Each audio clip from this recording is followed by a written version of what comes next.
Welcome to The Eye Opener. I'm your host, Michael Lewis.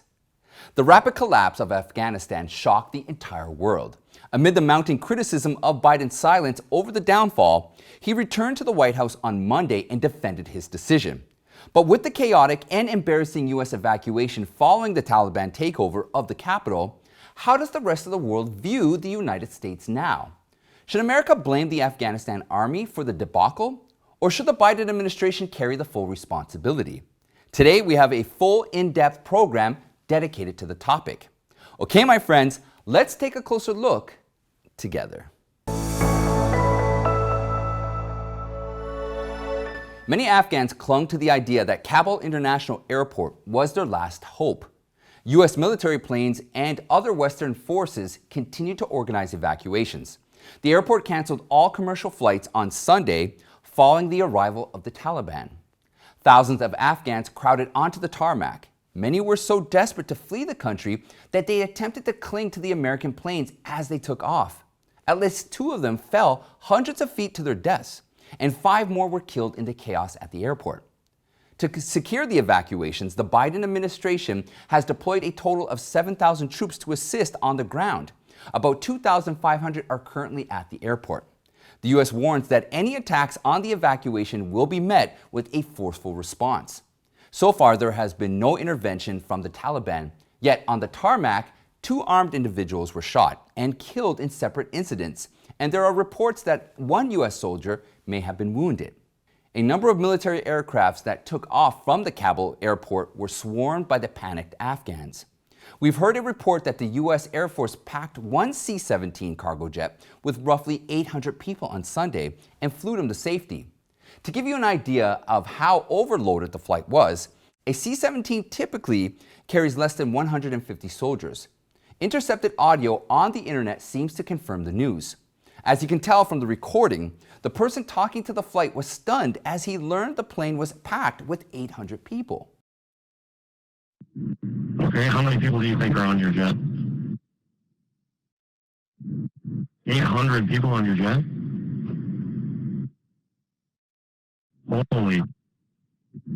Holy cow.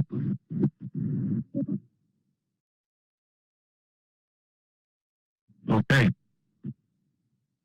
C-17s can move far more people than their official capacity during an emergency. During a typhoon that hit the Philippines in 2013, the U.S. Air Force published a photo that showed Hawaii-based C-17 carrying 670 people to safety. If the report from Kabul Airport was accurate, it could be a new record for the backbone aircraft. Someone from Defense once said the C-17 was not scheduled to take on such a large load, but desperate Afghans who have been cleared to evacuate pulled themselves onto the aircraft's half-open ramp. Instead of trying to force the refugees off, the crew made the decision to go. According to one defense official, approximately 640 Afghan civilians disembarked the aircraft when it arrived at its destination. As the Taliban swept into Kabul, Biden was away on his August vacation. The last time he publicly addressed the crisis was on August 10th. Yet under nearly universal criticism of the president's silence, Biden finally returned on Monday afternoon and delivered his first remarks. Biden acknowledged his administration didn't expect the dramatic and swift actions by the Taliban. The truth is, this did unfold more quickly than anticipated, he said. Biden also claimed he's willing to accept criticism for his decision, but defends his choice. He said the invasion of Afghanistan was, quote, never supposed to be nation building or create a centralized democracy. Biden said he's unwilling to send troops back to fight the Taliban. And he blamed the Afghan military for not having the will to fight. He said American troops cannot be fighting and dying in a war that the Afghans are not willing to fight for themselves. On Monday, State Department spokesman Ned Price urged the Taliban to form an inclusive and representative government and include women. Price said the United States would recognize a potential new government so long as the government upholds rights, doesn't harbor terrorists, and protects the rights of women and girls. Additionally, the UN Security Council issued a joint press statement earlier today calling for a new government that is united, inclusive, and representative, including with the full and meaningful participation of women. The Council spoke with one voice to underscore that Afghanistan must abide by its international obligations, including to international humanitarian law and ensure the safety and security of all Afghans and international citizens. Needless to say, Price's statement was mocked by many. This wishful thinking is clearly out of touch with reality. Over the weekend, Secretary of State Antony Blinken asserted that the United States has achieved its objective in Afghanistan, which was to take out Osama bin Laden and defeat Al-Qaeda following the 9/11 attacks. However, if this is true, many questions need to be answered. Why did the U.S. military remain in the nation for nearly 20 years when the alleged objectives had long been met? And have military leaders throughout the years intentionally misled the American public for why troops had to remain there? Commander in Afghanistan from 2016 to 2018, General John Nicholson, was questioned as to why the U.S. should continue to send its sons and daughters. The general's response in 2018 was, "There's a threat from this region to our homeland. If the U.S. could achieve an increased degree of stability and a lowering of the violence to a level that Afghans could manage, it's going to be much easier to keep pressure on terrorist groups." Americans certainly didn't achieve this. The Taliban just overturned the country overnight under the eyes of the U.S. Army. The Biden administration claimed that maintaining stability in Afghanistan was never the goal. But what cannot be denied is since the start of the war, the U.S. has invested almost $83 billion on training and arming Afghanistan defense forces. After the U.S. announced its withdrawal plan, the Taliban started its offensive, making a swift comeback step by step. Since the Afghan National Army frequently surrendered without a fight, the situation rapidly deteriorated. With the surrender of the Afghan forces, the Taliban seized massive amounts of U.S. weapons that are worth hundreds of millions of dollars, which they in turn used to take over other territories. Some experts think the problem lies not in the training or equipment the U.S. provided to Afghanistan. There are grave issues in local mismanagement, corruption, and widespread loss of faith in the government. Sources say Afghan forces are often not supplied with adequate arms or even food or water. Afghan police, as part of the security forces, could go without pay for months.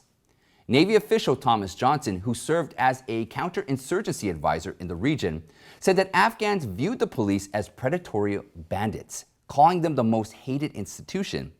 An unnamed Norwegian official said he estimated that 30% of Afghan police recruits deserted with their government-issued weapons and went setting up their own private checkpoints to extort payment from travelers. Reportedly, corrupt Afghan commanders inflated the numbers of their defense personnel so they could pocket salaries from the U.S. On paper, the Afghan security forces have more than 350,000 soldiers, but only 250,000 of them could be confirmed. But aside from the incompetence of the Afghan army, the United States bears a significant share of the collapse of the Central Asian country as it pulls its presence. So what are people saying about the Biden administration? And how do people view the United States on the world stage? And coming up, we have Biden in the hot seat with Democrats, and looks like the U.S. will be taking Afghan refugees. But before we continue, I just want to thank all of you for always liking and sharing the videos with your friends and family. We have been growing steadily, and I know it's because of our combined efforts to get the truth out. Also, double check and make sure you are still subscribed to the channel. A lot of people have been telling me that they have been unsubscribed, even my wife. Also, I would like to say a special thank you to James, California. He's a live chat family member that everyone loves, and his generosity is greatly appreciated, as he's always donating to the Super Chat. So let me grab my mug that matters and say thanks, James, California. Your support, brother, is greatly appreciated. Salute. The Biden administration is shouldering universal criticism on the withdrawal. The highlight this time is outrage from the Democrats. Leon Panetta was the former Department of Defense Secretary and CIA Director during the Obama administration. The longtime Democrat told CNN on Monday that the U.S.'s credibility has taken a major hit. Panetta blasted the Biden administration's execution of the Afghanistan withdrawal and compared it to the Bay of Pigs invasion in 1961. The U.S.-backed Cuban exiles who tried to land in Cuba were rebuffed by the communists. Panetta said President Kennedy also didn't anticipate the rapid deterioration of the situation, but he took responsibility for what took place. Panetta called on Biden to take responsibility and admit the mistakes that were made. CNN presidential historian Douglas Brinkley didn't hold back his criticism either. Brinkley said Biden must feel humiliated watching footage from Kabul showing the chaotic U.S. exit. It's a political disaster, he said. Former Obama-era ambassador to Afghanistan, Ryan Crocker, said he has grave questions about the president's ability to lead America as the nation's commander-in-chief. Crocker accused Biden of either misreading the situation or not caring about the consequences of a quick withdrawal. During Biden's remarks on Monday, the president claimed, quote, "We were clear-eyed about the risks. We planned for every contingency." Former CI analyst Matt Zeller told MSNBC that the claim was a blatant lie. Zeller said he was appalled by what he heard. He felt like he was watching a different speech than the rest of us. Zeller has been personally trying to tell the Biden administration since it took office of the looming crisis by the Taliban in the region. His team repeatedly sent plans on how to evacuate Afghanistan wartime allies ahead of time, but nobody listened. When he heard the idea, quote, "We plan for every contingency," in the speech, Zeller accused Biden of a profound, bold-faced lie. He's most appalled by the fact that the administration didn't address how the plan to get at-risk Afghans out.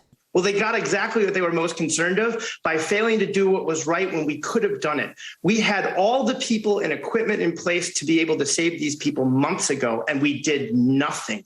I'm appalled that he thinks we only need to take 2,000 people. There's 86,000 people who are currently left behind in Afghanistan alone. We've identified all of them for the government. I have no idea why he claims that people don't want to leave Afghanistan. I have a list of 14,000 names right now of people who want to get out of Afghanistan. People like me looked these people in the eye and made them a promise. We promised them that in their time of need, we would take care of them. How do you ever expect anyone to ever trust us again if we don't do that now while we can? The former CIA analyst said he has Afghans on the ground telling him that Taliban is going door to door in Kabul and making lists of people who used to work with Americans. They will be back for them once the withdrawal is complete, and those people are going to die. Zeller said he voted for Biden and was happy about him taking office, but he could not tolerate the lie. He urges the administration to commit to taking all these people back. Representative Mike Waltz, a Republican and an Army officer who served multiple tours in Afghanistan, expressed serious concerns over the situation. Waltz said terrorism that happens in Afghanistan doesn't stay in Afghanistan. He warned that we're going to see Al-Qaeda 3.0. When Obama pulled out of Iraq quickly and irresponsibly, ISIS came surging in. More critically, the credibility of the United States is now damaged. Waltz said if he was witnessing what's happening to Afghanistan as a Taiwanese or Ukrainian, he would be terrified of the kind of American promise made by the Biden administration. The American public disapproves of Biden's handling of Afghanistan. A new poll conducted by the Trafalgar Group over the weekend shows that about 69% of likely voters disapprove, with 60% saying they strongly disapprove of how Biden handles U.S. military operations. Back in the United States, an immediate consequence of the collapse of Afghanistan is the large number of Afghan refugees. America is preparing to accommodate thousands and potentially tens of thousands of Afghans in the coming days. Defense Secretary Lloyd Austin has already approved 2 requests for assistance to transport and temporarily house Afghan special immigrant applicants, their families, and other at-risk individuals. The 2 requests are expected to protect 50,000 people. Meanwhile, Canada will take it up to 20,000 Afghan refugees facing threats from the Taliban. And that's it for today, my friends. Check out the playlist right here for more eye-opening content. You can join me in our Eye Opener Telegram chat room and follow me on Newmaker, Gab, and Parler. Don't forget, please sign up to the email list so that we can stay in touch. I'd like to thank you all, and I'll see you next time.